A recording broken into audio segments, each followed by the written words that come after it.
మనోకామన టెంపుల్కి వెళ్తున్నాం మనం. అమ్మవారు చాలా శక్తివంతమైన అమ్మవారు అని చెప్పారు, ఖచ్చితంగా దర్శించుకోవాలని చెప్పి. సో ఇందులో భాగంగా ప్రస్తుతం మనం అమ్మవారి దగ్గరికి వెళ్ళాలంటే 2 మార్గాలు ఉంటాయి. ఒకటి రోప్ వే, ఇప్పుడు మనం వెళ్తున్నది ఇది మొత్తం ప్రపంచంలోనే లాంగెస్ట్ రోప్ వే అని చెప్తారండి. 7 hills మనం దాటుకుంటూ వెళ్తాం. ఇప్పుడు చాలా పీక్కి వెళ్తున్నాను నేను. అదే ఇక్కడ మీకు విజువల్స్ చూస్తే అర్థమవుతుంది. కింద అవి చూడండి ఎంత కిందకు ఉన్నాయో, భయం వేస్తుంది ఒక్కొక్కసారి. చాలా చిన్నగా కనపడుతుంది. ఇందాక వరకు ఆ ఘాట్ రోడ్లో వచ్చినప్పుడే అమ్మో ఎలా ఉంటుందో అని అనుకున్నాను, కానీ ఇప్పుడు ఇంకా పైకి వెళ్తున్నాం. దగ్గర 7 hills అలా దాటుకుంటూ వెళ్ళాలి. ఇంకొక రూట్ ఉందని చెప్పాను కదా, అదే ఎలా అంటే కొంచెం మార్గం కాస్త ఇబ్బందికరంగానే ఉంటుంది. ఎందుకు అని అంటే కొంచెం రాళ్ళు కొండలు గుట్టలు కదా అంతా కూడాను. సో దానివల్ల ఆ కొండల వల్ల మనకు కొంచెం ఎగుడు ఉంటుంది. ఇక్కడ వాళ్ళు డ్రైవ్ చేసేది కొంచెం రఫ్గా డ్రైవ్ చేస్తారు కాబట్టి కాస్త మనం తట్టుకోలేము. మనం హై ఆల్టిట్యూడ్కి వెళ్తున్నాం కదా, కొంచెం ఊపిరి తీసుకోవడం కాస్త ఇది అనిపిస్తుంది. అందులో మనకి అవి కింద అవి చూసినప్పుడు భయం వేస్తుంది కాబట్టి. సో ఇలా వెళ్ళలేము, మాకు భయం అండి, ఇబ్బంది అనుకునే వాళ్ళకి ఇంకొక రూట్ కూడా ఉంది. జీప్స్లో తీసుకువెళ్తారు. ఇక్కడ వాళ్ళకి అలవాటే, అది ఫాస్ట్గా డ్రైవ్ చేసుకుంటూ తీసుకెళ్తారు. నన్ను అడిగారు యాక్చువల్లీ 2 మార్గాలు ఉన్నాయి, ఏంటంటే ఎక్స్పీరియన్స్ చేయాలి కదా ఏదైనా కొత్తగా, అందుకనే ఇలా వెళ్తానండి, రోప్ ఒకసారి ట్రై చేస్తానంటే ఓకే చెప్పారు అనమాట.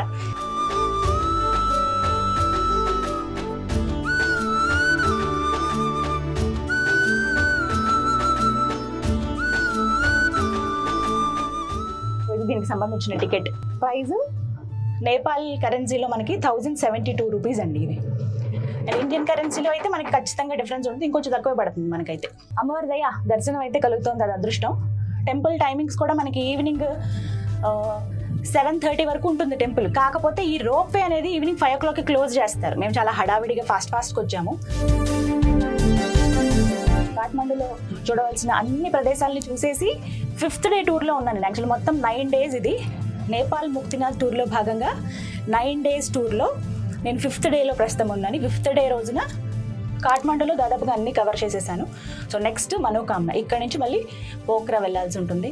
సో ఈ టెంపుల్ ఎలా అయినా చూడాలి అంటే వీళ్ళ లిస్ట్లో కూడా ఉంది, Sri Gayatri tours and travels వారి లిస్ట్లో ఖచ్చితంగా చూడాల్సిన టెంపుల్స్ ఏవైతే ఉన్నాయో ప్లేసెస్ అవి. అందులో భాగంగా మనోకామనాదేవి అనగానే చెప్పారు, మనసులో మీరు ఏ కోరికలు కోరుకున్నా అమ్మవారు తీరుస్తారు. చక్కగా వెళ్ళి ప్రశాంతంగా దండం పెట్టుకోండి.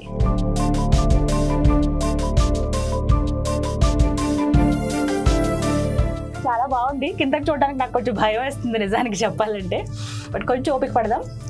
టిప్గా వెళ్తున్నాం. ఇప్పుడు ఎంత టిప్ అంటే అది ఇంకా అంతకు మించి హైట్ నేనైతే కింద నుంచి కూడా మనం చూడలేము. అలాంటిది ప్రస్తుతం జస్ట్ రీచ్ అవుతున్నాం. జస్ట్ 1-2 secondsలో రీచ్ అవుతాము కొండల మధ్యలోంచి. ఇన్ని అసలు నార్మల్గా బస్సులు తిరిగినట్లుగా, ఆటోలు తిరిగినట్లుగా అలా తిరుగుతున్నాయి అనమాట. కంటిన్యూగా ఎవ్రీ 2 minutesకి ఒక వెహికల్ అని అనాలి ఇంక దీన్ని. 2 minutesకి ఒకటి రెడీగా ఉంటుందండి. సో వచ్చేవాళ్ళు, చూసేవాళ్ళు, వెళ్ళేవాళ్ళు ఈవినింగ్ కల్లా కంప్లీట్ చేసుకుని వచ్చేస్తారనమాట. లేదు మేము కాసేపు టెంపుల్ దగ్గర ఉంటామంటే ఉండొచ్చు 7 వరకు. బట్ వచ్చే మార్గం మాత్రం చాలా రఫ్. అసలు అంటే రావడం కష్టం అవుతుంది, మనం కాస్త ఇబ్బంది పడాలి. వాళ్ళు బాగానే తీసుకువెళ్తారు, బాగానే వచ్చేస్తారు, కానీ మనకు అలవాటు ఉండదు కదా ఎగుడు దిగుడు రోడ్లలో.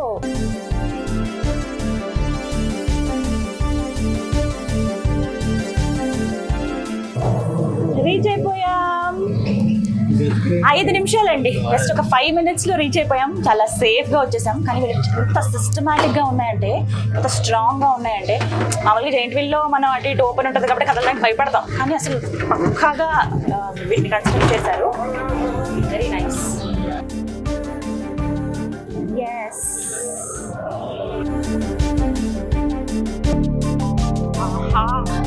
సూపర్ అసలు. మరి కాసేపట్లో అమ్మవారి దర్శనం. ఇక్కడ అన్ని స్టాల్స్ ఉన్నాయి, చిన్న షాప్స్. తెలుసు కదా, ఫోటో షాప్స్ ఉన్నాయి, రెస్టారెంట్స్ ఉన్నాయి, చిన్న హోటల్స్, అమ్మవారికి తీసుకువెళ్ళడానికి పూజవి.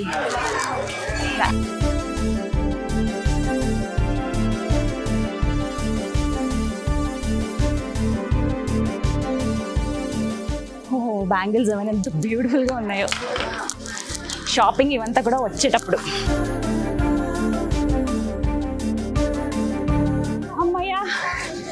ఎట్టకేళ్లకు అమ్మవారి దగ్గరికి వచ్చేసామండి. నిజానికి రోప్ వరకు వచ్చాం, బాగానే ఉంది. అక్కడి నుంచి మళ్ళీ ఒక 200 స్టెప్స్ ఎక్కాల్సి ఉంటుంది అనమాట. అందుకే కొంచెం ఆయాసం వస్తుంది. అలా 200 మెట్లకి మనం పైకి వస్తే ఎదురుగుండా బంగారు వర్ణంలో నేపాలీ ఆర్కిటెక్చర్లో ఆ మనోకామనా దేవి టెంపుల్ మనకు కనబడుతుంది. ఇదిగో అమ్మవారి టెంపుల్.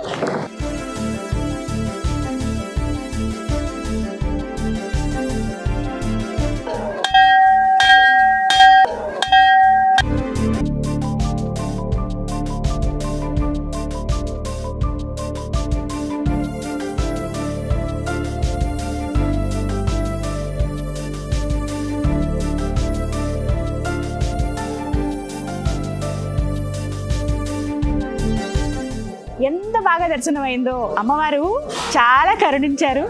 అంటే వెళ్ళగానే మనకు ఒక భావన వస్తుంది కదా, ఆ పాజిటివ్ వైబ్ మనం అందుకోగలుగుతాము. వెళ్ళగానే అమ్మవారు మనకి పడమర వైపుగా ముఖం చేసుకుని ఉంటారనమాట. మనం ఏంటంటే మనం వెళ్ళే ద్వారం నుంచి అలా అటువైపు తిరిగి రావాలి. అయ్యగారులు ఇద్దరు కూర్చుని ఉన్నారు, నేపాలీసే వాళ్ళు. చక్కగా వాళ్ళు కాషాయం ఎరుపు రంగు ఉంటుంది కదా, అలాంటి వస్త్రం ధరించారు. వాళ్ళు మాట్లాడే భాష మనకు అర్థం కాకపోయినా రండి అని చక్కగా ఆప్యాయంగా పిలుస్తున్నారు. పిలిచి ఇలా అని చెప్పి దగ్గరికి ఇలా అని చూపించారు. ఇక్కడ స్వామి ఉన్నారు, అమ్మవారు స్వయంభూగా వెలిసిన అమ్మవారు, అలాగే ఇక్కడ వినాయకుడు ఉన్నారని చెప్పి మొత్తం అక్కడంతా కూడా అక్షతలు అవన్నీ వేసి ఉన్నాయి. ఇదిగో నాకు ఇచ్చారు, దగ్గరికి రండి చూపిస్తాను నాకు ఏమేమి ఇచ్చారో. ఇలా అమ్మవారి మెడలో మాల, ఇది మాలలోంచి బంతిపూలు ఇచ్చారు. అలాగే మందార పువ్వు ఇస్తే తల్లో పెట్టుకున్నాను. ఇదిగో అక్షతలు ఇక్కడ ఇలా ఉంటాయి ఎర్రగా, అందులో నువ్వులు ఉంటాయి. ఇలా నుదుటను ఇలాగే పెట్టుకుంటారు వాళ్ళు, నుదుటను ఇలా పెట్టుకుంటారు. ఇక్కడ అక్షంతలు ఇలా వేసుకోవడం పసుపు రంగులో మనం చూడం, నుదుటను పెట్టుకోవడం కానీ అందుకే తిలకం రంగులోనే ఉంటాయి అన్నమాట. అలాగే అమ్మవారు నాకు ఇగో ఎర్రటిది ఈ మాల ఇచ్చారు, ఆమె ఆశీర్వాదం. అలాగే ఇదిగో ఎర్రటి గాజులు, ఇవన్నీ అమ్మవారు ఇచ్చారనమాట నాకు. Red colour bangles.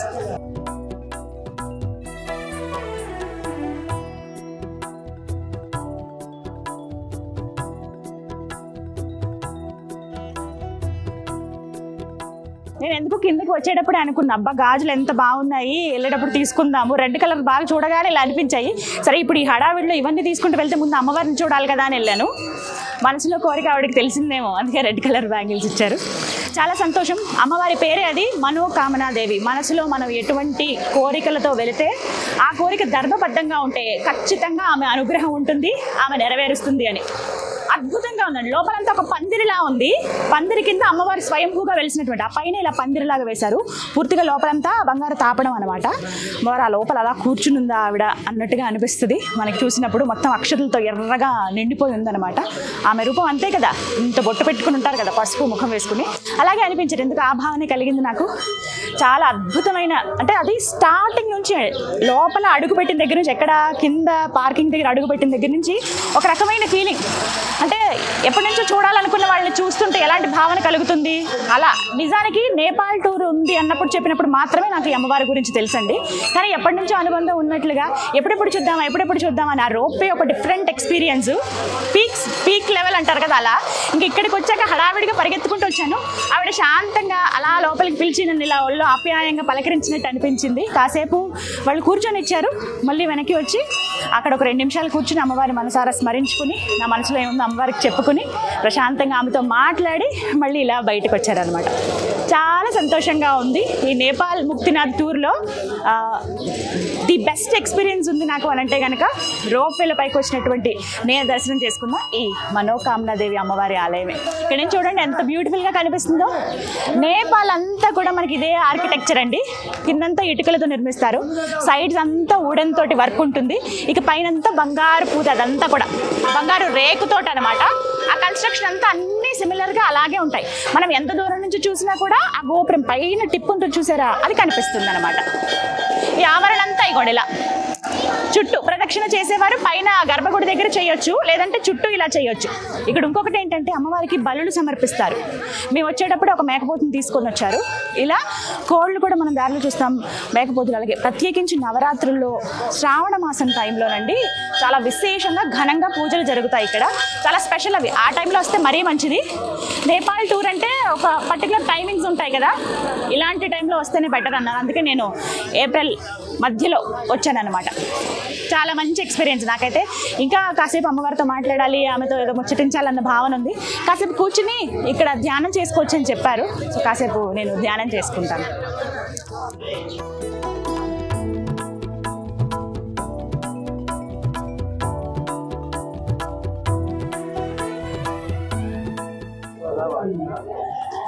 మళ్ళీ దర్శనం ఇప్పించు తల్లి మా జగన్మాత మనోకామనాడే.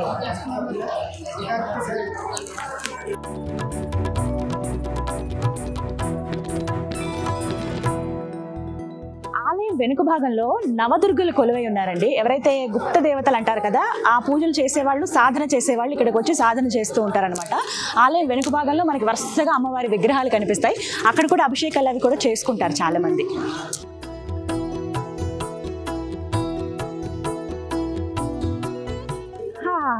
చాలా సంతోషంగా ఉంది.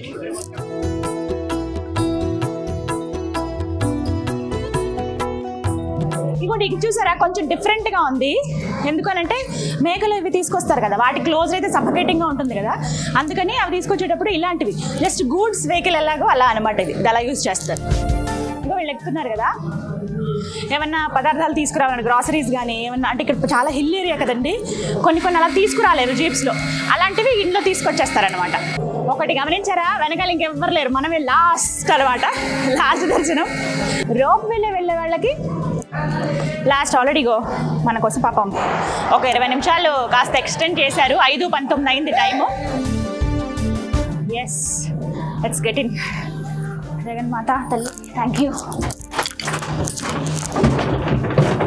మనం వెనక్కి వెళ్ళిపోతున్నాం. దర్శనం కంప్లీట్ చేసుకుని చెప్పే కదా 20 minutes 5:20 వరకు టైం ఇచ్చారండి. యాక్చువల్లీ 5 వరకే, బట్ ఒక 20 minutes ఇలాగే హడావిడిగా వచ్చి లోపల ఏమైనా దర్శనానికి ఇబ్బంది అయ్యి కొంచెం ఆగిన వాళ్ళు ఉంటారు కదా, క్యూ లైన్లో ఉన్న వాళ్ళు, అలాంటి వాళ్ళ కోసం కొంచెం ఒక 20 minutes ఇస్తారనమాట. సో మళ్ళీ మనం రిటర్న్ అవుతున్నాము. నాకు అనిపించింది ఇందాక ఏదో భయంతో సరిగ్గా నేను ఎంజాయ్ చేయలేదేమో, చూడలేకపోయానేమో అనిపించింది. మళ్ళీ ఇంకా ఇదే వేలో వెనక్కి వస్తున్నాము. మన టికెట్ తీసుకునేటప్పుడు అప్ అండ్ డౌన్ తీసుకోవాలి, అవి జాగ్రత్తగా మనతో పాటు పెట్టుకోవాలి. స్ట్రిక్ట్ రూల్స్ ఉంటాయి. మరీ ముఖ్యంగా rope way the best and safe అని చెప్తానండి. ఇక్కడ మధ్యలో చూసారా, అవన్నీ ఊర్లు అనమాట, విలేజెస్. అలానే మనం వస్తాం. ఒకవేళ జీప్లో వస్తే ఇలా ఊర్లు దాటుకుంటూ కొండలు గుట్టలు ఇవి ఇలా దాటుకుంటూ రావాలన్నమాట. ఇలా ఇళ్ళన్నీ కూడా ఇలా ఇటుకలతోనే కట్టుకుంటారు. పైన జస్ట్ ఇట్లా వుడ్ తోటి కవర్ చేసుకుంటారు. అంటే కొండల మీద కదా కట్టుకునేది, మంచైనా ఎండైనా చలైనా అవన్నీ తట్టుకోవాలి. మనం కింద నుంచి చూసుకుంటేనండి దగ్గర ఒక 50 గ్రామాలు ఉంటాయి. వాళ్ళు ఏంటంటే ఇక్కడే వాళ్ళ జీవనాధారం, వాళ్ళు పుట్టింది పెరిగింది అంతా అక్కడేనమాట, వాళ్ళ లైఫ్ అంతా అక్కడే. అందులో ఏంటి, వాళ్ళు అక్కడే పంటలు పండించుకుంటారు, అవే తింటారు. మళ్ళీ కిందకి వెళ్ళి ఊర్లు వెళ్ళి అంటే సిటీకి వెళ్ళి అన్ని తెచ్చుకోవడం అనేది ఎప్పుడో ఒకసారి ఉంటుందేమో మేబీ. మొత్తం వాళ్ళ జీవితం అంతా అక్కడే కంప్లీట్గా అనమాట. వాళ్ళ స్టెప్ కల్టివేషన్ కూడా మనం చూస్తాము. అంటే కొండలు కదా, కొద్దిగా ఇలా వాళ్ళు ఒక 1/2 ఎకరంలో ఒక పంట, ఒక 1/2 ఎకరం వాళ్ళకి అవే కదా, ఇంకెవరికో ఇవ్వాల్సిన అవసరం లేదు. వాళ్ళు ఉన్న 4 ఫ్యామిలీలు తినడానికి సరిపోతుంది కాబట్టి స్టెప్ కల్టివేషన్ పద్ధతిలో వాళ్ళు పండించుకుంటారంట. ఇక్కడ చూడండి, ఒకటే ఇల్లు ఉంది, భలే బ్యూటిఫుల్గా ఉంది. ఇది కొంచెం చిన్న చినుకులు పడుతున్నప్పుడు అప్పుడైతే ఇంకా బ్యూటిఫుల్గా కనిపిస్తుంది. ఇవ్వండి, ఇక్కడ మీకు రోడ్ కనిపిస్తుంది చూసారా, ఇదే రోడ్ వే. జీపులో లోకల్ విలేజ్ జీప్స్ ఉంటాయి, ఈ వేలోనే రావాల్సి ఉంటుంది అనమాట. కొండల మధ్యలో రోడ్డు ఎలా ఉందో చూడండి. ఆ ఎక్స్పీరియన్స్ కూడా చాలా బాగుంటుందట. పర్వాలేదు, వెళ్ళొచ్చు, కానీ ఒక 1 hour దాకా పడుతుంది. మనం అంతసేపు పట్టలేం కదా. మన షెడ్యూల్స్ ఏంటంటే ఇలా టూర్స్కి వచ్చినప్పుడు మనం టైట్ షెడ్యూల్ వేసుకుంటాం. ఇది అయిపోయిన తర్వాత నెక్స్ట్ టెంపుల్, ఇంకొకటి అని అనుకుంటాం కదా. సో అందులో భాగంగా ఇది జస్ట్ ఒక 5-10 నిమిషాల్లో మనం కిందకి వెళ్ళిపోతాం. ఇవేంటంటే ఒక్కొక్క స్టేజ్ దాటినట్టుగా ఒక పోల్స్ ఇలా ఉన్నాయి చూసారా, పెద్దవి. అక్కడ వాళ్ళకి ఇండికేషన్ వెళ్ళిపోద్ది, అంతా ఆటోమేటిక్ అండి. ఏది ఇక్కడ వేరే సెపరేట్గా ఇంకొకళ్ళు మన దగ్గర కూర్చోరు. మనం ఒక గ్రూప్గా ఒక 6 కూర్చోడానికి వీలుగా ఉంటుంది. ఒక్కసారి చూడండి, మా టీం కూర్చున్నారు. జస్ట్ ఒక 6 members కూర్చోవచ్చు. నేను ఇతల పక్క ఇక్కడ ఎస్ కరెక్ట్గా. పిల్లలు మరీ చిన్నపిల్లలు కాకుండా కొంచెం పర్వాలేదు, 5 years వాళ్ళనైతే అలౌ చేస్తున్నారండి. చిన్నపిల్లలు అంటే వాళ్ళకి కొంచెం హై ఆల్టిట్యూడ్ ఏమైనా ప్రాబ్లం ఉంటుందేమో అని వాళ్ళకి తెలుస్తుంది కదా.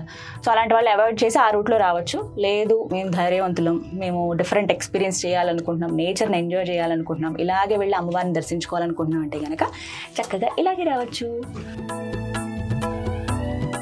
ఇక్కడ వీళ్ళకి చిన్న స్కూల్స్ కూడా ఉంటాయి, చిన్ని జస్ట్ ఫస్ట్ ఎయిడ్ లాగా చిన్ని హాస్పిటల్స్ అవన్నీ ఉంటాయి. ఇంకా ఒక విలేజ్ లాగానే అనమాట.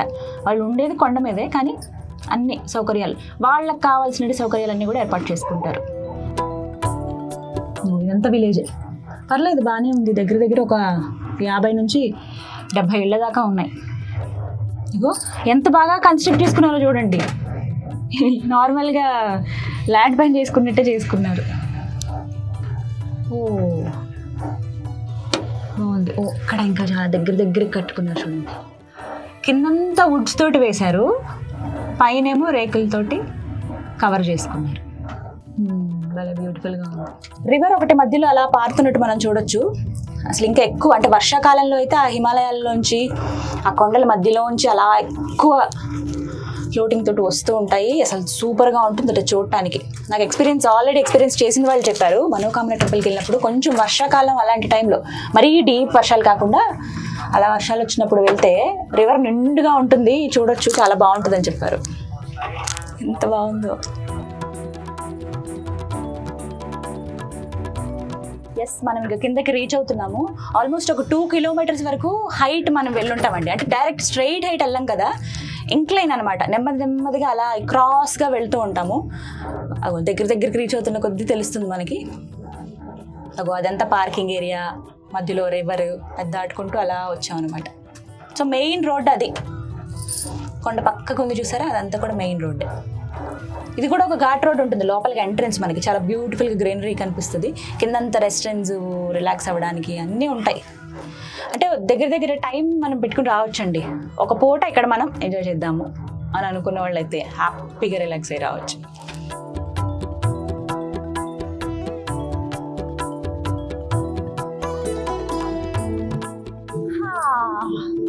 వచ్చేసాం, సేఫ్గా వచ్చేసాం. చక్కగా తీసుకొచ్చారు అమ్మగారు. చూసారా, ఇవన్నీ కూడా ఈ కార్స్ ఏవైతే ఉంటాయో రోప్ వేలో మనం వెళ్ళినటువంటి కార్స్ అంటారట వాటిని. అవి ఆ రూమ్ లో మొత్తం స్టాక్ ఉన్నాయి. చూసారా, మొత్తం 60 వరకు ఉంటాయి. ఇవన్నీ ఏంటంటే అప్ అండ్ డౌన్ సర్వీసెస్ అనమాట. ప్రతి 3 నిమిషాలకు ఒకటి వస్తూ ఉంటుంది. వీటికి పర్టికులర్ గా ఇంత డిస్టెన్స్ అని మెయింటైన్ చేస్తారు. ఇక్కడ నుంచే ఆపరేషన్ అంతా కూడా జరుగుతుంది అనమాట. మొత్తం ఇక్కడ నుంచి ఆపరేట్ చేస్తారు. Very strong and safe. మొత్తానికి చక్కగా ఆ మనోకామనాదేవి దర్శనం అయితే జరిగిపోయిందండి. చాలా బాగా జరిగింది దర్శనం. నేను అనుకున్న దానికన్నా బాగా జరిగింది. వెళ్ళేటప్పుడు హడావిడిగా టైం అయిపోతుంది అనుకుంటూ వెళ్ళాను. బట్ ఉన్న లోపల గర్భగుడిలో నేను కూర్చుని ధ్యానం చేసుకున్న 2 నిమిషాలు చాలా ప్రశాంతంగా గడిపాను. అది చాలా ఈ జీవితానికి. ఏమన్నా ఆ అమ్మవారి అనుగ్రహం ఉంటేనే మనం అక్కడ దాకా వెళ్తామని అంటారు. ఏ దేవత అయినా, ఏ దేవుడైనా సరే వారు రప్పించుకుంటేనే మనం వెళ్ళేది. అమ్మవారు ఈ విధంగా రప్పించుకున్నారు. మీ అందరికీ కూడా ఈ మార్గం చెప్పాలి, వెళ్ళాలి అని అనుకునే వాళ్ళకి ఒక క్లారిటీ వస్తే చాలు. నా తాపత్రయం కూడా అదే. నేపాల్ వచ్చినప్పుడు మీకు కరెక్ట్గా చెప్తారండి. మనోకామనాదేవి టెంపుల్కి ఎలా వెళ్ళాలంటే ఈ వరుసగా చూసుకుంటురండి. జనక్పూర్ నుంచి కాఠ్మండు నుంచి దగ్గర మనకి ఘాట్ రోడ్ కదా, కొంచెం టైం పడుతుంది. ఓపికతో రండి. 5 గంటల టైం పడుతుంది మనకి. మహా అయితే ఒక 137 కిలోమీటర్లు ఉండొచ్చు, అంతే ఉంటుంది. 5 అవర్స్ అయితే టైం పడుతుంది. ఎందుకంటే ఘాట్ రోడ్డు మధ్యలో రోడ్ వర్క్ జరుగుతుంది. అందులో ఘాట్ కదా, ఎదురు వెహికల్స్ క్రాస్ చేయడానికి ఉండదు, ఆపోజిట్ వచ్చేస్తూ ఉంటాయి. అదొకటి. ఒకవేళ సింగిల్ వేలో వెళ్తున్నా కూడా మనం క్రాస్ చేసి ఓవర్టేక్ చేసి వెళ్ళడానికి ఉండదు. కాబట్టి జాగ్రత్తగా వెళ్ళి రావాలి. అదొకటి గుర్తుపెట్టుకోండి. ఇక్కడ నుంచి నెక్స్ట్ మళ్ళీ పోఖ్రా వెళ్ళి అక్కడి నుంచి మళ్ళీ ముక్తినాథ్, అసలే ఆ స్వామి దర్శనం చేసుకోవాలి కదా. ఇలా వరుసగా ఉంటాయి. ఇవన్నీ కూడా పర్ఫెక్ట్గా ప్లాన్ చేసుకోండి. వెళ్దాం అనుకుంటే మీ అంతటా మీరు వెళ్ళొచ్చు. లేదంటే గాయత్రి టూర్స్ అండ్ ట్రావెల్ వాళ్ళు మంచి సర్వీస్ అందిస్తూ ఉన్నారు. పక్కగా ప్లానింగ్ తోటి అలా కూడా మీరు వెళ్ళొచ్చు అనమాట.